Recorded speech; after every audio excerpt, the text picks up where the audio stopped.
Well, this is the first full day on the tour of being in Damascus, and we'll start the day with one of these great breakfasts from the hotel. This is very typical of a breakfast that you'll get in most of the hotels in Syria.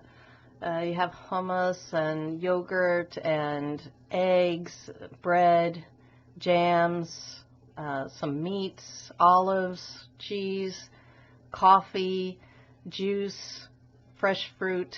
You know, they kind of lay out the spread for you. It's absolutely delicious. It's a great way to start the day.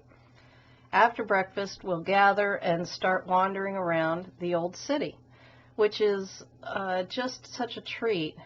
Every corner, every street, every alley has eye candy to behold and enjoy. Just every little part of it is something to has something to appreciate. So right out of the hotel, you'll see these famous wall with the love painted on it, the murals of the, love even amidst bombs dropping. This is kind of what I'm talking about with the spirit of the Syrian people. Just down the street from the hotel is the St. Ananias house. This is just off the straight street, the famous street in Damascus from the story in the Bible of St. Paul. And Ananias's house, you have to walk down steps, 2 flights of steps, to get to the original little chapel that it has been so lovingly preserved and restored, and the many paintings on the wall that show the story, the famous story of Paul getting blinded on the road to Damascus and then coming to St. Ananias' house and receiving his sight and becoming Christian. And this is where that all happened.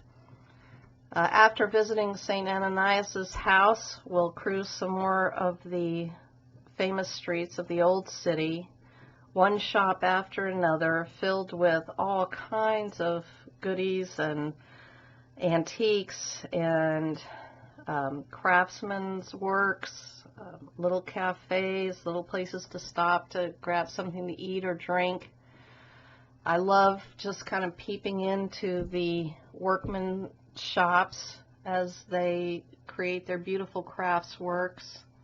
I was in one little place and admiring the goodies and the art and the jewelry and stuff, and I said something about how much I love antiques, and the shopkeeper said, "Oh, these aren't antiques. These are only a couple hundred years old. For us to call something an antique, it has to be truly ancient." So these are the little interchanges that help you get your mind around the fact that, like I said last night, Damascus is the oldest continuously inhabited capital city in the world. It goes back thousands of years, BC. And you can just feel that history in the stones. Our next stop is going to be the Grand Mosque, the Umayyad Mosque. This is the famous mosque in Damascus. It's also ancient, of course. It began its life as a pagan temple, then became a Christian church, and then became a mosque. I had not been in a mosque until I stepped foot into this beautiful, glorious place. I love it there. The artwork is exquisite, the mosaics, the architecture, great feeling of peace and welcome. Before you go into the mosque, you take off your shoes, of course, and women go into a little room to get one of these robes on. It's the only time that I've ever been asked to cover my hair throughout all of Syria are the times that I go into a mosque. And so you put your robe on and you wander around and enjoy the beauty of the place and watching the families there interacting, the kids running around in the courtyard and that kind of thing. Once you go inside, it is quite beautiful. And one time we were there on a Friday and got to hear this chorus of the callers calling the faithful to prayer. It was a very special moment.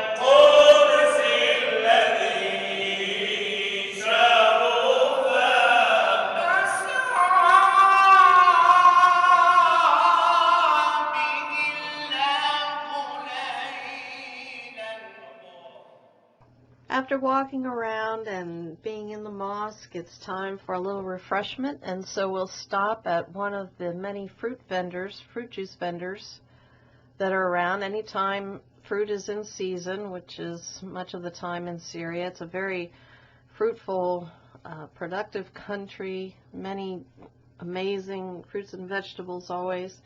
But whether it's pomegranates in one season or citrus or what have you, there'll be these vendors with their juicers out on the street, and it's a great way to refresh before the next adventure. After enjoying our drink, we'll head to the Souk. This is the famous ancient marketplace. It's the core of the old city. It is hard to describe it, and I have to apologize for my pictures because they're not very good, and it breaks my heart. This is one of the most dramatic sights in Syria, in Damascus, that you'll see as you enter in through this ancient gate with these Roman columns, and you go in, and it's a city within a city. There are these huge, long roads that are covered, like you see in the photograph, and there are many, many side roads off of the main roads, and it encompasses a huge area in the old city of Damascus, and you can find everything there, and it's typically packed like you see in the pictures. You can get everything from traditional clothing to things that are more like from a Victoria's Secret. There is a butcher street, a spices street, candy street, clothing, of course, household goods. All of these have their individual streets pretty much. And many of these shopkeepers, their families have owned these shops for generations. I met one fellow who sold candy, and I think it was 5 generations of his family have sold candy in that one kiosk in the Souk. So everybody from Damascus and every tourist that hits the city spends time in the Souk. And you can't go there unless you're willing to stand in line at least once for the famous Bagdash ice cream, which is the hand-pounded custard-like ice cream that's famous in that part of the world, but especially there in this one place. And they put pistachios in it sometimes, or it's just vanilla, or however you want it. And it is delicious. It's fabulous, and it's worth the wait. So if you ever get to Damascus, you must get to the Souk and give the ice cream a try as you do all of your shopping in one spot. I mean, this is a shopping mall times, exponentially. This is just the most fabulous experience to just wander around and get lost in the Souk. Our last stop of today's trek will be the beautiful Azam Palace. This was one of the palaces of a reigning ruler, and the grounds and the buildings are meticulously kept and used as a museum. One day when we were there, a group of young students were there on a field trip, and it was really fun to hang out with them for a bit, and several of them followed us around for the entire day. I love the Azam Palace because they have these reproductions of the life of the people of the time, and you learn a lot about the kind of the ways the architecture was used to keep people cool in the summer and warm in the winter, the practical things that were incorporated, as well as the beautiful design work, the stone, wood, painting, all of that just blends with this beautiful aesthetic that I find throughout Syria.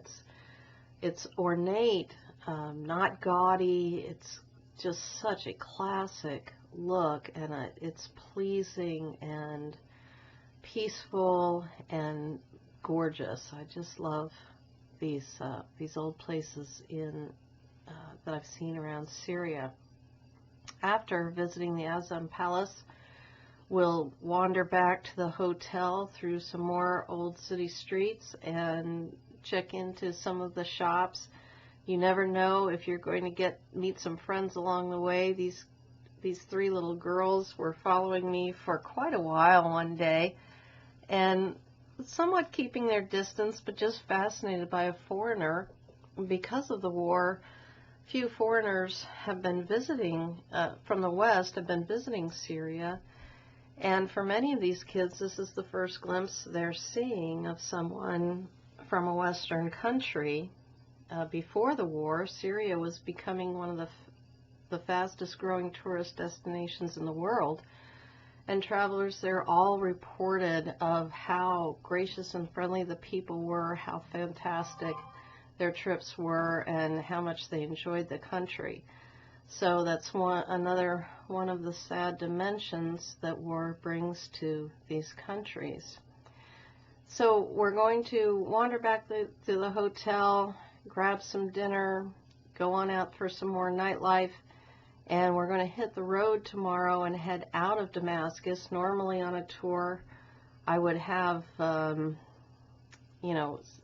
two full days at least just wandering around Damascus, because you've just seen the tiniest glimpse of the wonders of this city. It's just one after another, and you could spend, I've spent now the equivalent, of months cumulative in Damascus, and it never gets old. There's just always something new to do and to see. So I hope you all have a good night, and I'll see you soon for the next episode, where we'll head out to Malula and Sednaya on our way to Homs. Good night.